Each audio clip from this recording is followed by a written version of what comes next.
Hello, howdy, and welcome to another Grow Lapse video, this time about the spinach.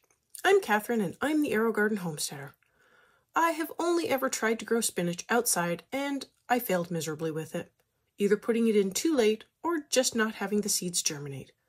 So like many of the seeds I started, I put some spinach seeds on a paper towel and let them do their thing. I did try a few in sponges and didn't get any germination. I don't think they like boggy soil, which might actually explain part of my outside problem. Food for thought. Once the seeds started peeking out of their seed coat, I moved them to the sponges and set them up in a harvest.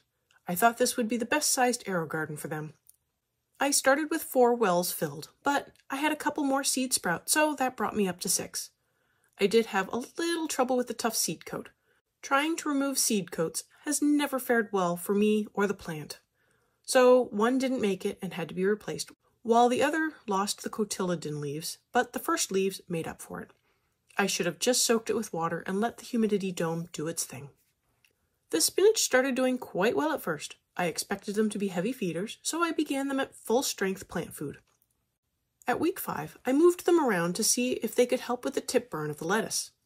And while that didn't seem to help, I do think the spinach wasn't happy. At week 6, one of the larger spinach plants decided to go to seed. And from there, I felt it was like a chain reaction of each week another spinach plant going to seed. Even the really tiny plants that had hardly grown at all seemed to go straight from a couple of leaves to flowers overnight. And the pollen. Oh my gosh, those can produce pollen like you wouldn't believe. My room may have been too warm, but I don't think so. Maybe the close proximity to the lettuce caused it to become stifled. I did not have a fan on in my room at this point. For this plant, I really have no idea what triggered the early bolting, but I never got a harvest out of the spinach at all. So that was my journey into spinach. I might try another variety. Maybe I can find a slow bolting variety. I also would not mix it with lettuce for the next round, just in case. Otherwise, I thought it was going quite well up until about week 5, so maybe I need to harvest fast? Oh well. Part of these videos is to figure out what I can grow and what I still need to figure out, and spinach will need some more figuring out.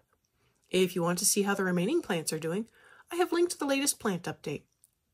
If you found this useful, give the video a like so others can also find this video, and a subscribe so you know when the next video is uploaded. And I will see you next time on the Aerogarden Homestead.